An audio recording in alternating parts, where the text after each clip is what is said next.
Welcome back to the Questioning Party, guys. This is Angela Tano. Those of you who are new, welcome.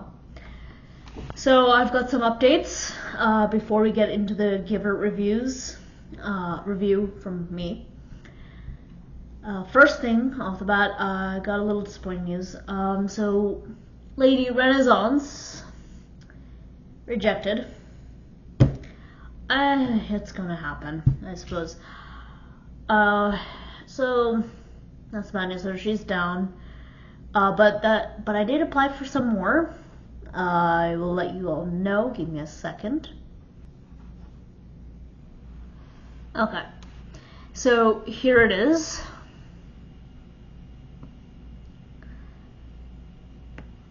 Alright.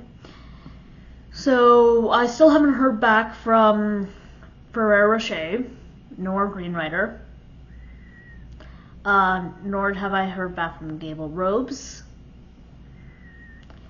Spelling bee, same. But then again, it was like last week, I think, so there'll be a little some time. But I did, so recently I've applied to Mr. Lickspittle, Lady Farquaad, Magpie, Role Player, and Cart Horse. So Cart Horse I was excited about. I do have some high hopes with him. The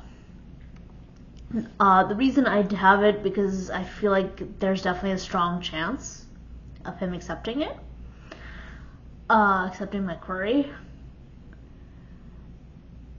I was a little skeptical at first about him because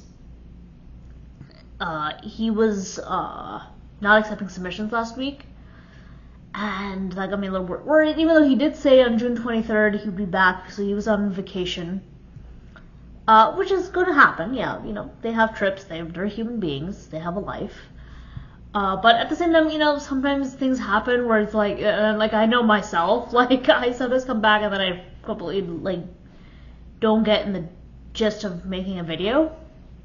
Like today I was like, should I? It's getting late. I had all these things going on, so I do get it.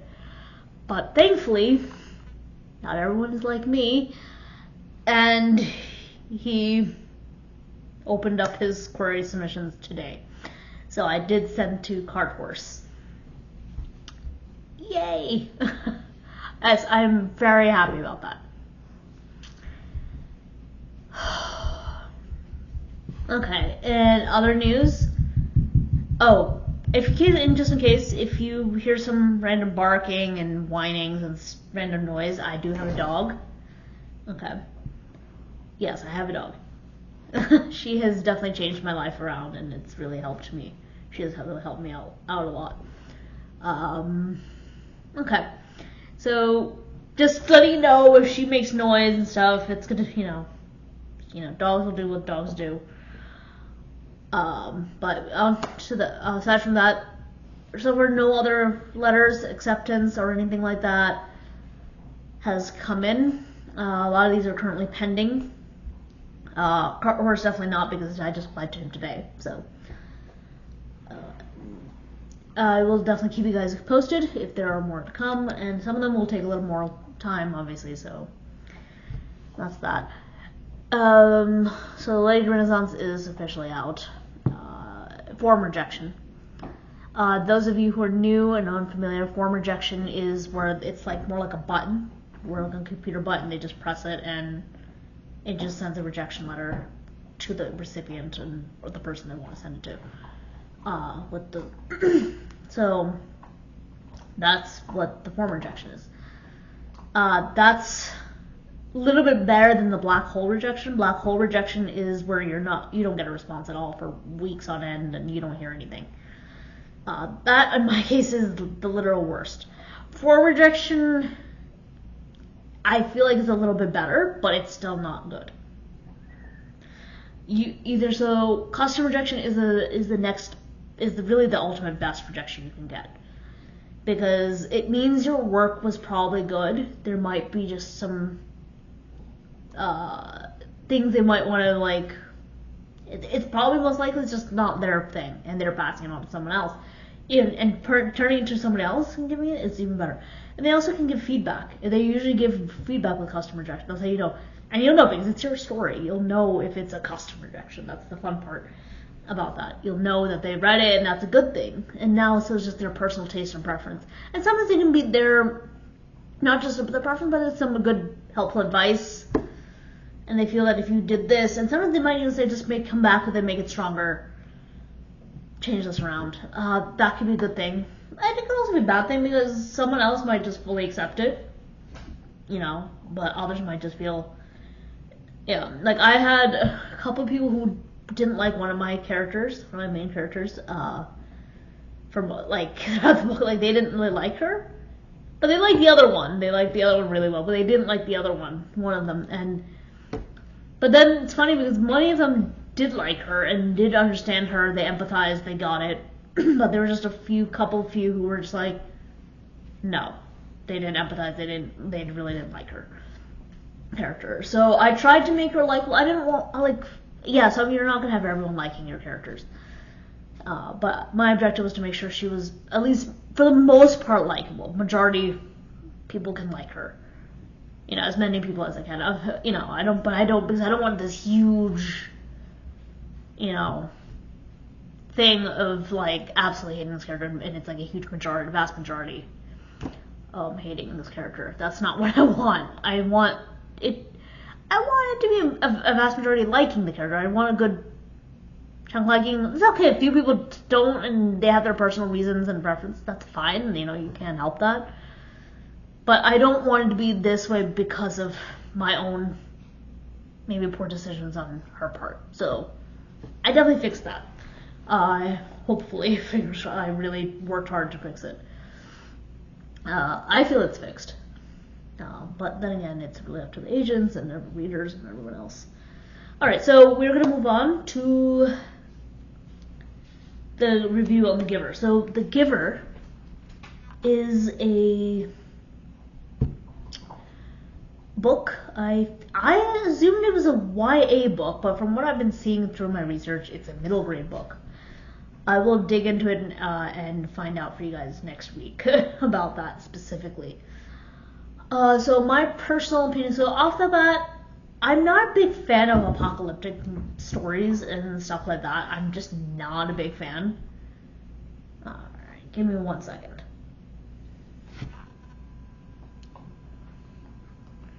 Okay. Alright, so my dog is here and she just wants a lot of attention right now, which is very normal. She's 15 months. Golden Retriever. Okay. So going back to the review, so sorry if I get a little distracted, I'm going to try my best to keep focused on this. Okay, I don't like apocalyptic books off the bat. Time traveling, I don't like things with futuristic and time. Apocalyptic is, I get it, I understand, there's a lot of perspective on it, I really respect it's, reflecting society today and the theories of where it could lead to and the dangers. It's really just, it's a really great way of making us realize and learn, hey, this could be a potential future for us, so we better be careful, we need to be really careful. This is how I see it if we keep going this extreme way.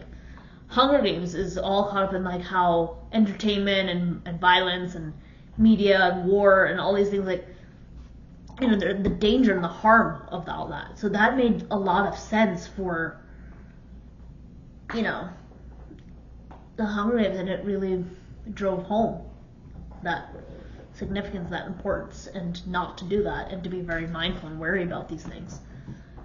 And obviously societies, bad political governments and stuff, and that's kind of the reason I feel like it's most apocalyptic is, and I think that's why, right? Because it's very oppressing. It's a strange and weird and oppressive feeling, and that's the point, a lot of them. The Giver is no exception in some ways, but I do feel weirdly that the Giver was a little lighter on that note.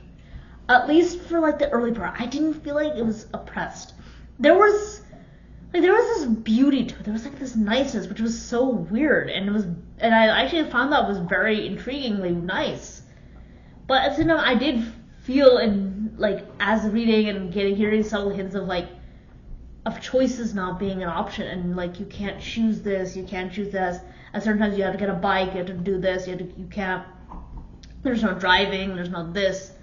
They're trying to avoid harm, and there was a lot of good stuff. But at the same time, there was a small. The oppression wasn't aggressive; it was passive. It was very a passive way of doing it, which was unusual and different, and it was refreshing though. But at the same time, it was still the same thing. It's still in the same boat as all the other stories, apocalyptic stories. It's still oppressive. But the fun thing is that no one feels that way. I think that's the interesting part, is that no one feels it. But at the same time, as a reader, you're starting to feel there's some moments of oppressiveness. And color. I love the idea that they never actually mentioned the idea that this world doesn't have any color in it. Because there's no obvious way of telling that there's color. And I love that how Louis Lowery, who's the author, sorry, I forgot to mention his name, did this. It was very creative. It was a very ingenious way of it was the showing versus the telling that did it. And I was noticing when they talked about the shiny new bikes and everything, waiting for the next level kids and stuff. But they weren't describing the colors of the bikes.